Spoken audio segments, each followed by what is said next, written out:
Hello everyone. So చాలామంది ఏం చేస్తారంటే క్వశ్చన్ పేపర్ స్క్రీన్ మీద స్టార్ట్ అవ్వగానే డైరెక్ట్ ఫస్ట్ క్వశ్చన్ స్టార్ట్ చేసేస్తారు.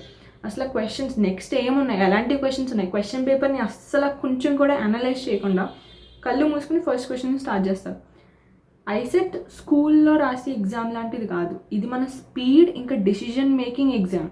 సో వాళ్ళు ఇచ్చిన టైంలో మనం రైట్ క్వశ్చన్ సెలెక్ట్ చేసుకొని చేయడం ఈజ్ అ గేమ్. ఎందుకంటే ప్రతి క్వశ్చన్ 1 మార్కే. మీకు డిఫికల్ట్ అనిపించిన క్వశ్చన్ కూడా 1 మార్కే, మీకు ఈజీగా అనిపించిన క్వశ్చన్ కూడా 1 మార్కే. సో అలాంటప్పుడు మీరు డిఫికల్ట్ క్వశ్చన్స్ ఎందుకు సాల్వ్ చేయాలి? ఫస్ట్ ఆఫ్ ఆల్ నేను నా 2024లో ఐసెట్ పేపర్ ఎలా ఇచ్చానంటే, క్వశ్చన్ పేపర్ స్క్రీన్ మీద రాగానే ఒక 2 minutes అంతే, 2 minutes మించి కాదు, 2 minutes just question paper analyse చేయండి. ఒక ర్యాండమ్గా కొన్ని క్వశ్చన్స్ మీద నొక్కండి. ఓకే ఇది తెలుసు అలా జస్ట్ స్కిప్ చేస్తే ఫస్ట్ వెళ్ళిపోండి. తర్వాత కొన్ని ర్యాండమ్ క్వశ్చన్స్ తర్వాత ఓకే మీకు అట్లీస్ట్ అర్థమైంది కదా పేపర్, కొన్ని చదివిన టాపిక్స్ వచ్చినాయి, కొన్ని చదవని టాపిక్స్ వచ్చినాయి, కొన్ని టాపిక్స్ అసలు నాకు తెలీదు. అలా ఒక అనలైజేషన్ అయిన తర్వాత దాన్ని బట్టి మీరు ప్రొసీడ్ అవ్వండి. ఇంకో విషయం ఏంటంటే, కొంతమంది కొన్ని క్వశ్చన్స్ ఈగోకి పర్సనల్గా తీసేసుకుని ఆ క్వశ్చన్ మీద చాలా టైం పెట్టేస్తారు. ఒక క్వశ్చన్ రాకపోతే వదిలేసి వెళ్ళండి. For example especially data interpretation ఇలాంటి వాటిలో, ఎందుకంటే ఒకే సొల్యూషన్ మీద 2-3 క్వశ్చన్స్ డిపెండ్ అయి ఉంటాయి కదా. డేటా ఇంటర్ప్రిటేషన్ అనేది ఒక గ్రాఫ్ మీద 2-3 క్వశ్చన్స్ అనేవి డిపెండ్ అయి ఉంటాయి. సో అలాంటప్పుడు ఏం చేస్తారంటే, ఫస్ట్ ఆ 3 డిపెండ్ అయిన క్వశ్చన్లో ఫస్ట్ క్వశ్చన్ మీద వాళ్ళు ఒక 3 to 4 minutes పెట్టేస్తారు. ఎందుకంటే వాళ్ళు టెన్షన్కి వచ్చేస్తారు. ఓకే ఈజీ క్వశ్చన్ అవ్వకపోతే నెక్స్ట్ క్వశ్చన్స్ మళ్ళీ రావేమో మనకి అని, నెక్స్ట్ దాని కంటిన్యూషన్ 2-3 క్వశ్చన్స్ రావు. సో అలా అనుకుంటారు, వేస్ట్. మీరు ఇక్కడ ఫస్ట్ క్వశ్చన్ మీద పెట్టిన 3 to 4 minutes వేస్ట్. ఆ 3 to 4 minutesలో మీరు ఈజీ క్వశ్చన్స్ ఉంటాయి చూడండి, అవి 3 చేయొచ్చు మీరు. ఎందుకంటే ఈ 3 to 4 minutes పెట్టిన తర్వాత కూడా చాలామందికి ఆన్సర్ రాదు. సో మొత్తమే ఆ 3 to 4 క్వశ్చన్స్ వేస్ట్ అయినాయి, అంటే మినిట్స్ వేస్ట్ అయినాయి. అట్లీస్ట్ ఆన్సర్ వచ్చినా ఒక అర్థం ఉండేది, సో అది కూడా రాలేదు. అండ్ ఇంకో విషయం ఏంటంటే, ఒక లిమిట్ పెట్టుకోండి మీరు. నేనైతే ఎలా పెట్టుకునేదాన్ని అంటే, ఒక 30-40 seconds అయిన తర్వాత ఒకవేళ నాకు ఆ క్వశ్చన్ రావట్లేదు అంటే, నాకు ఆ క్వశ్చన్ ఇప్పుడు వదిలేయడం బెటర్, తర్వాత చూద్దాం. సో మార్క్ ఫర్ రివ్యూ అని పెట్టేసి నెక్స్ట్ క్వశ్చన్కి వెళ్ళిపోయేదాన్ని. ఒక మార్క్ ఫర్ రివ్యూ అనే ఆప్షన్ ఉంటుంది. సో అలా యూస్ చేసుకోండి, మీకు మీరు అర్థం చేసుకోండి.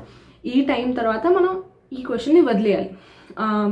నేనైతే 30 to 40 seconds అని అయితే చెప్తాను అందరికీ.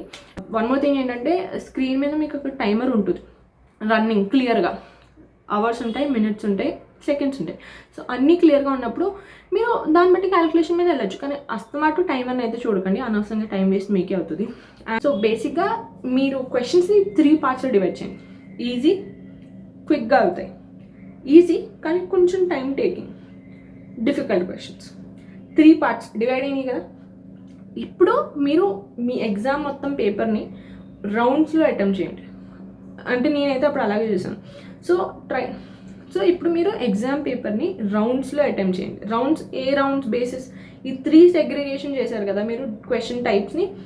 ఫస్ట్ రౌండ్లో అన్నీ ఫస్ట్ ఈజీగా చేసుకుంటే వెళ్ళండి, క్విక్గా అయిపోయి అన్నీ మీకు వచ్చు, చాలా ఈజీగా ఉంటాయి.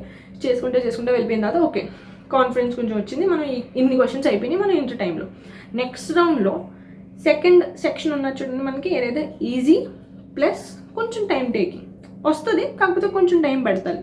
సో అలాంటివి సెకండ్ రౌండ్లో అన్నీ చేసుకుంటూ వెళ్ళండి. తర్వాత లాస్ట్కి వచ్చేసి డిఫికల్ట్ ప్లస్ ఈజీలో కొన్ని ఏమైనా క్వశ్చన్స్ రాకపోవచ్చు, లేదా కొన్ని లాస్ట్ మినిట్ వరకు మీకు టైం టేకింగ్ అని చెప్పి వదిలేసి ఉండొచ్చు. సో ఆ క్వశ్చన్స్ ప్లస్ డిఫికల్ట్ ఇవన్నీ కలిపి మీరు థర్డ్ రౌండ్లో ఇంకో రౌండ్ వేయండి మళ్ళీ. సో ఇలా అన్నీ చేసుకుంటూ వెళ్ళి. సో ఇప్పుడు అన్నిటికీ కరెక్ట్గా టైం సరిపోతుందా?